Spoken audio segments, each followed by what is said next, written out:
Digital Sahel, votre émission 100% innovation et transformation numérique au Sahel.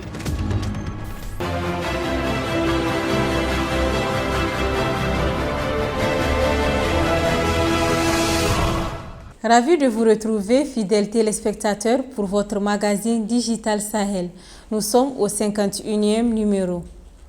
La Direction générale de l'Agence nationale pour la société de l'information ANSSI a servi de cadre pour la cérémonie de lancement de la campagne d'alphabétisation numérique et d'éducation financière dans les zones rurales. Cette campagne s'inscrit dans la composante 3 du projet Villages intelligents pour la croissance et l'inclusion numérique PVI et a pour objectif de construire et de renforcer les compréhensions des populations rurales sur l'utilisation des téléphones mobiles pour effectuer les transactions financières et faciliter l'accès durable aux produits et services financiers. C'était le mercredi 18 mai 2022. Des acteurs de la FinTech, des institutions financières, des télécommunications et des acteurs de la société civile ont pris part à cette cérémonie dont vous suivrez les détails dans cette édition. Le mercredi 18 mai 2022, le siège de l'Agence nationale pour la société de l'information ANSSI à Niamey a abrité la cérémonie de lancement de la campagne d'alphabétisation numérique et d'éducation financière dans les zones rurales. Les acteurs de la FinTech, des institutions financières, des télécommunications et des acteurs de la société civile ont pris part à cette rencontre. Cette campagne d'alphabétisation numérique et d'éducation financière dans les zones rurales s'inscrit dans la composante 3 du projet Villages intelligents pour la croissance et l'inclusion numérique PVI. La campagne a pour objectif de construire et de renforcer les compréhensions des populations rurales sur l'utilisation des téléphones mobiles pour effectuer les transactions financières et faciliter l'accès durable aux produits et services financiers. Cet atelier s'inscrit dans le cadre de la composante 3 du projet Village intelligent du PVI qui globalement concerne l'inclusion financière numérique. Donc, l'objectif de cette composante-là, c'est à travers plusieurs sous-activités, donc notamment la création de centres numériques, le développement de contenus adaptés à nos populations et aux cibles pour développer l'éducation financière, la création de plateformes de création de notation de crédit pour pouvoir faciliter l'accès au crédit aux populations qui en sont actuellement exclues. Cette campagne d'alphabétisation numérique et d'éducation financière dans les zones rurales prendra en compte un échantillon de 528 jeunes et femmes ayant une activité génératrice de revenus et disposant de téléphones mobiles. La campagne va concerner 6 des 8 régions du Niger et va se dérouler en 6 modules de formation avec des contenus simples précédés d'un sondage pré-campagne. On veut construire et renforcer les connaissances et la compréhension des populations rurales sur l'utilisation des téléphonies mobiles pour effectuer des transactions financières de mobile money, tout en cernant les risques et les avantages associés à leur utilisation. Donc, il ne suffit pas d'avoir un téléphone mobile pour penser qu'automatiquement les populations vont aller vers le mobile money ou bien vont commencer à l'utiliser pour faire des transactions. Il y a des facteurs qui empêchent ces populations de le faire, qui varient de la connaissance au risque qui est perçu. Et donc, à travers cette campagne-là, on va essayer de démystifier tout ça et de les rendre à l'aise et de leur faire comprendre les avantages qu'il y a et de se prémunir également des risques qui sont associés à cela. Cette cérémonie de lancement a été couplée d'un atelier et de fructueux échanges afin de permettre aux parties prenantes de s'imprégner des approches méthodologiques de la campagne. On parle du milieu rural. Okay? Donc ces jeunes et ces femmes, quel serait leur niveau d'instruction? Parce que vous savez, on est dans une situation où au niveau rural, avec pratiquement 70% d'analphabètes. Et maintenant, c'est ça qui va m'amener à poser la question de savoir dans quel sens. Est-ce que c'est dans le sens figuré ou dans le sens propre que vous utilisez le mot alphabétisation? On voit bien la réussite du WhatsApp Le WhatsApp, ils ne savent pas lire, écrire, et puis pourtant ils utilisent ça à fond, ils font des vocaux. C'est bien adapté. C'est comme le téléphone aussi, quand c'était venu au Niger, personne ne croyait à l'impact que le téléphone aurait eu sur la population nigérienne ou le taux de détention de téléphone. Donc, c'est que il faut toujours commencer quelque part. Je vais peut-être dire quelque chose de très controversé, mais on sous-estime beaucoup les populations rurales parce qu'elles ne parlent pas comme nous ou qu'elles ne sont pas dans les mêmes milieux que nous. Il y a énormément de populations rurales qui fonctionnent parfaitement sans savoir lire, écrire, calculer en français. Mais elle est commerçante, elle sait donner la monnaie à quelqu'un. Pourtant, elle va te dire qu'elle ne sait pas calculer. Mais elle vend, elle achète, elle prend la monnaie, elle donne la monnaie, elle sait le faire. Mais si tu lui dis, est-ce que tu sais calculer, elle va te dire non. Pourtant, c'est du calcul. Donc, je pense qu'il faut également que nous-mêmes, on quitte peut-être certains a priori.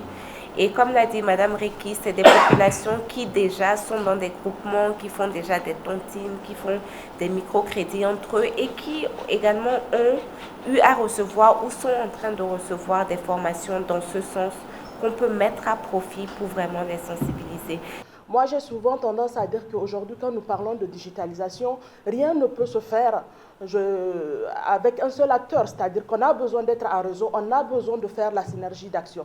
C'est pourquoi je proposerai, pendant cette campagne d'alphabétisation numérique et d'éducation financière, de trouver vraiment une plage où on va donner la possibilité justement de ces acteurs, à ces acteurs qui développent justement des applications qui sont adaptées aux besoins des populations rurales, tontine digitale, e-agriculture, paiement des frais gouvernementaux, etc. Il y en a plein d'applications, de pouvoir au moins présenter cela aux populations et voir comment est-ce que justement à travers cette formule-là, elles peuvent être plus facilement séduites par ce produit. J'ai trouvé que peut-être le programme est très chargé dans une seule campagne. Je pense que la campagne pouvait quand même limiter un peu le programme de manière à être efficace. Comment on peut utiliser son portable pour faire des envois d'argent? Que les gens assimilent ça d'abord dans un premier temps. Voir la procédure de paiement quand tu envoies ton argent, où est-ce que tu peux toucher, et comment tu peux verser, etc. Surtout qu'on a affaire à des analphabètes. La campagne d'enquête de sensibilisation va s'opérer au niveau de 6 centres. Donc, c'est des centres qui sont déjà là, qui sont fonctionnels depuis 4 mois, qui sont équipés, qui ont les ressources humaines et qui ont commencé à sensibiliser les populations sur l'utilisation du mobile money.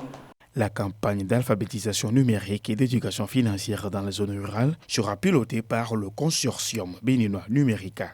Ce consortium sera accompagné dans le pilotage de la campagne par 2M Invest et ses relais locaux afin de former 3000 personnes dans sa phase pilote.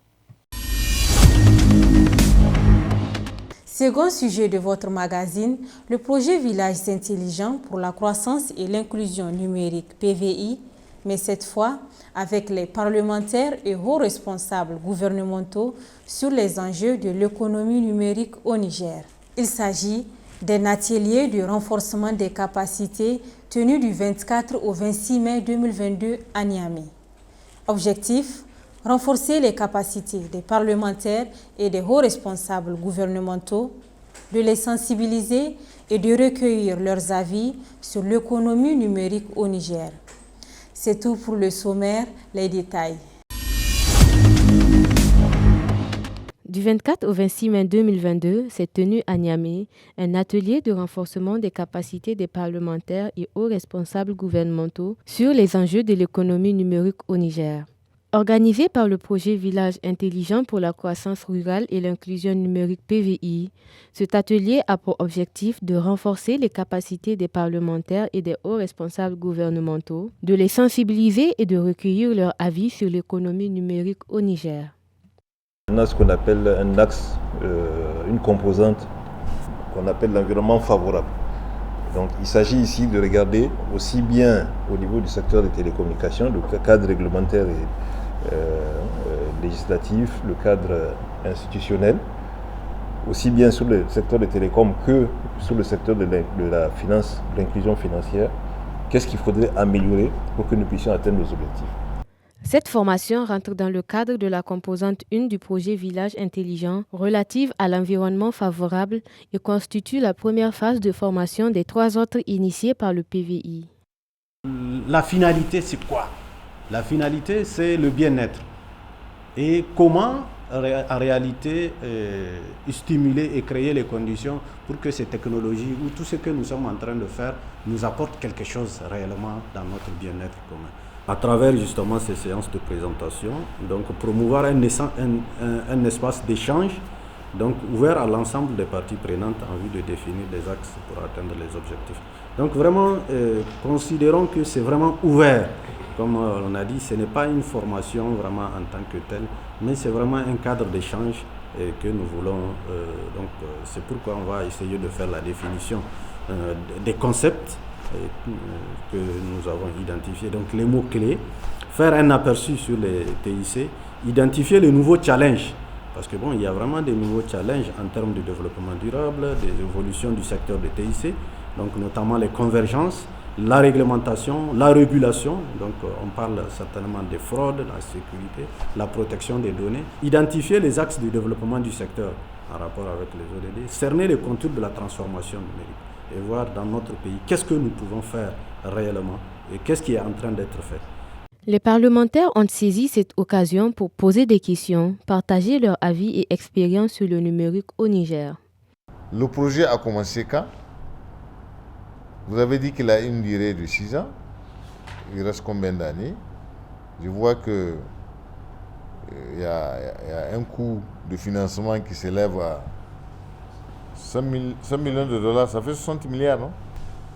La première question, qu'est-ce qui a été fait à nos jours? Deuxième question, le projet a commencé quand? Troisième question, ce coût est réparti comment?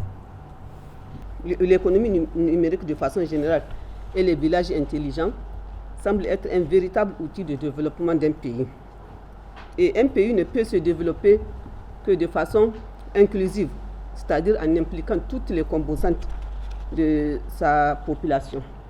Il se trouve qu'au Niger, la femme est pauvre. La femme nigérienne est pauvre. Elle n'a pas accès, par exemple, au foncier. Elle ne peut pas avoir de crédit bancaire parce qu'elle n'a pas de garantie. Et donc, c'est dans ce sens que je voudrais poser une question. Quelle sera donc la contribution de l'économie numérique dans la sécurisation et l'autonomisation de la femme nigérienne? Le projet a été mis en vigueur donc, le 21 octobre 2020. Donc en réalité, 2021 a été la première véritable année de mise en œuvre en tant que telle. Et donc là, nous sommes à la phase opérationnelle. Et il est prévu de durer donc, jusqu'au 23 octobre 2026. Donc nous sommes à 6 ans. Et la première année a véritablement été pour ce qu'on appelle les conditions en fait, de décaissement, on va dire comme ça, pour ceux qui sont habitués au projet Banque mondiale, en tout cas à bailleur de fonds, et à la constitution aussi de l'UGP, donc au recrutement du personnel et les études fondamentales. Et la deuxième année, nous sommes vraiment de plein pied dans ce qu'on peut appeler le concret et le visible, à savoir le déploiement des sites et les centres numériques et d'autres activités que je vais développer peut-être rapidement plus tard. Donc en ce qui concerne l'affectation du financement entre les différentes composantes, il y a 2 composantes majeures. Donc la première, ce qu'on peut appeler la C2 qui concerne la connectivité des 2175 villages et la C3 donc, qui concerne l'inclusion financière numérique qui là aussi touche le déploiement de 150 centres numériques mais aussi, et c'est là où ça rejoint un peu l'appui à l'émancipation des femmes, à l'autonomisation. Il y a un large programme de subvention pour l'acquisition des terminaux de paiement numérique, d'alphabétisation numérique qui ont déjà commencé la semaine dernière et aussi de développement d'appui au FinTech. FinTech, c'est donc toutes les nouvelles entreprises que les jeunes sont en train de mettre en place pour développer des applications basées sur les nouvelles technologies. Donc c'est un peu, vraiment de manière ramassée, en ce qui concerne la durée du projet initialement, tel que prévu aujourd'hui, et l'affectation des deux phases. Les deux composantes C2 et C3 mobilisent pratiquement 90% des 100 millions. Au dernier jour de l'atelier, les participants ont formulé des recommandations à 3 niveaux, notamment au gouvernement, à l'ANSSI et au réseau parlementaire d'éthique de l'Assemblée nationale. Cet atelier, qui a pris fin le 26 mai, a permis d'outiller une dizaine de parlementaires du réseau des technologies de l'information et de la communication TIC de l'Assemblée nationale sur divers sujets, dont les concepts de l'économie numérique, la digitalisation de l'administration publique et les services de l'État. Pour rappel, le PVI est un projet financé par la Banque mondiale sous la tutelle de l'ANSSI.